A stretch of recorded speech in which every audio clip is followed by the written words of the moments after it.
Yesu ashimwe cyane, reka ngusuhuze nkwifurize amahoro y'Imana ahantu uherereye hose, nizera ko umwami Imana akurinze. Suhuje umuntu wese ubasha kumva uru rurimi ndimo ndakoresha, ndavuze ngo Imana yo mu ijuru iguhe umugisha.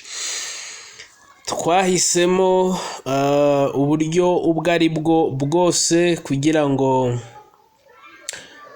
ijambo ry'Imana ribashe kugera kure. Rero uburyo bwose bushoboka twahisemo kubukoresha. Imana rero iguha umugisha kutarambirwa gukurikirana inyigisho zitambuka kuri Ndaza Vuba.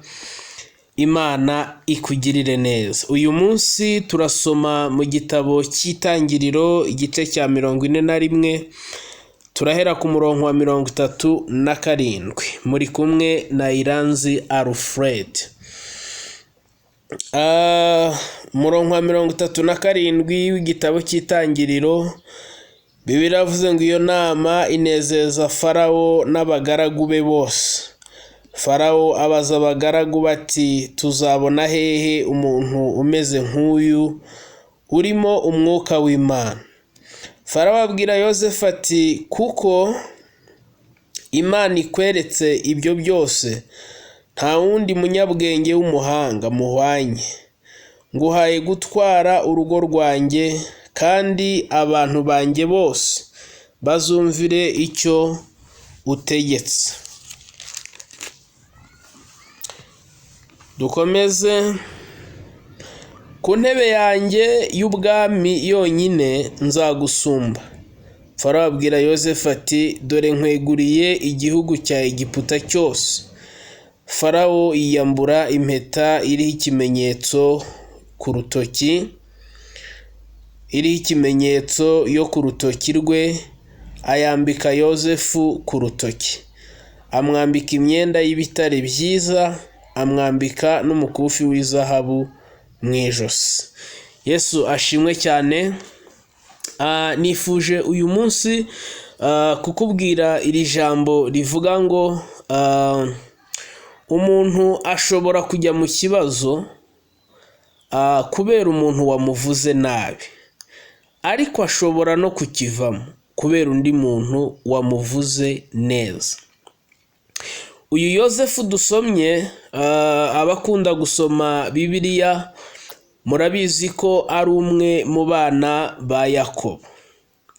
Yosefu yakundaga kurota, Imana ikamwereka ibintu binini cyane bizamubaho, ariko bene se bamugirira ishyari. Igihe yari abagemuriye baragambana, bajya inama yo kumwica, ariko umwe muri bo arababuza. Bamuta mu rwobo bagira ngo apfe, ariko bamukuramo baramugurisha.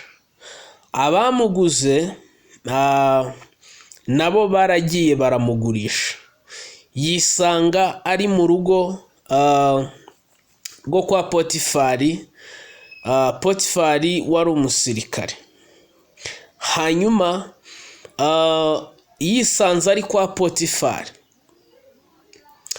Umugore wa Potifari aramukunda, yifuza kuryamana nawe, ngo ndetse akabigerageza kenshi, ntabwo ari ikintu yagerageje rimwe.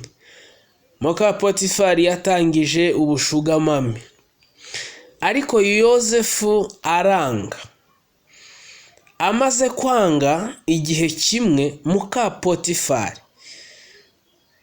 asigarana umwenda we Yosefu yirutse, awuhindura igihanga, awuhindura ikimenyetso, awuhindura impamvu yo kuza gukubitisha Yosefu.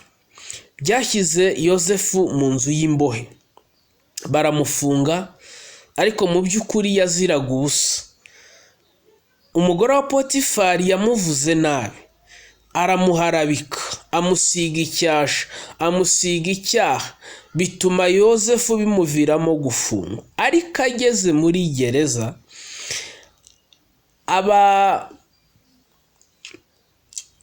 babiri cyangwa se abahungu babiri bakoraga kwa shebuja n'ubundi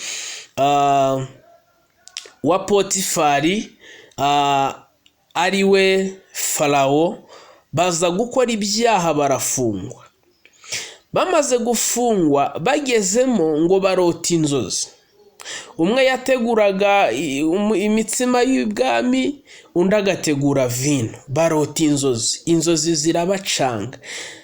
Ariko mbibutse ko Yozefu yo kubera ubwiza bw'Imana bwari bumuriho, n'ubundi yageze muri gereza arakomeza aratona. Uwari ushinzwe gereza amugira shefu aho ngaho muri gereza, kandi aramwizera ngo ntiyagira ikintu na kimwe agenzura kuko yamwizeraga. Yinjira ahantu asanga aba bagabo babiri bari kwibaza ku by'inzozi barose kandi baziroteye icyarimwe. Byabacanze. Yozefu arazibarotorera. Haleluya. Amaze kuzibarotorera barataha. Bamaze gutaha, ibyababayeho neza neza bimera nk'ibyo Yozefu yabarotoreye. Umwe rero mu barokotse, kuko umwe yarapfuye undi abaho nk'uko yari yabibarotoreye, umwe mu barokotse, Yesu ashimwe cyane, Farawo yaje kurota inzozi. Inzozi ziramucanga, arota inzozi ubugira kabiri z'ibintu mu buryo bwabyo bisa n'ibitandukanye ariko bisobanuye ikintu kimwe. Ngo ateranya abakonikoni, ateranya abahanga bose ngo basobanure iby'izo nzozi, birabacanga. Haleluya. Nibwo uyu nguyu wari wararokotse yaje kubwira Farawo, aramubwira ati nyamara igihe twari muri gereza hari umuntu twahuye w'umuheburayo. Haleluya. Twararose adusobanurira ibyo twarose, kandi uko yabisobanuye niko byabaye. Ngo bamuhubuza muri gereza. Yozefu bamuhubuza muri gereza, baramwogoshesha, baramwambika neza, baramugaburira neza, bamumeza neza. Ubundi yitaba Farawo. Agezeyo asobanurira Farawo inzozi, anamuha inama y'icyo agomba gukora. Yesu ashimwe cyane. Yasobanuye inzozi, arangije atanga na advice y'ikigomba gukorwa. Umwami aravuga ngo mbese ninde twakura hehe umuntu uri mu ubwenge, uri mu umwuka w'Imana mu gihugu nkawe? Uyu uri kubwirwa ibi yarafungiye muri gereza. Uyu uri kubwirwa ibi yagiyemo ashinjwa ibindi byaha, ariko nubwo yagiyemo kubera uwamuvuze nabi, amakuru ye, haleluya, amakuru ye yatumye agera ibwami. Yesu ashimwe cyane. Yatumye agera ibwami, abo wa kabiri ku mwami, abo wa kabiri kuri Farawo. Ikintu gikomeye cyane. Ntabwo bisobanutse kuva muri gereza ukajya kuba uwa kabiri ku mwami, ntabwo byumvikana. Ariko ndagira ngo nkubwire ngo ikintu icyo ari cyo cyose, urwobo urwo ari rwo rwose, iminyururu iyo ari yo yose, ahantu aho ariho hose ushobora kujya ukahajya atari uko wakoze icyaha, ukahajya kubwo gukiranuka, bitinde bitebuke. Nyuma y'imyaka 2 Yozefu ari muri gereza, Imana yaramwibutse, Imana yaramugendereye, Imana yakoze ikintu gitangaje kuri we. Inshuti yanjye, birashoboka ko hari umuntu ukuvuga nabi, birashoboka ko hari umuntu wakuvuze nabi, ariko ijuru ryateguye indi mpamvu izatuma byanga bikunda umenyekana uwo uri we. Haleluya. Ukava aho hantu ufungiwe igihe, ukava aho hantu umaze igihe, kuko Imana irabishoboye.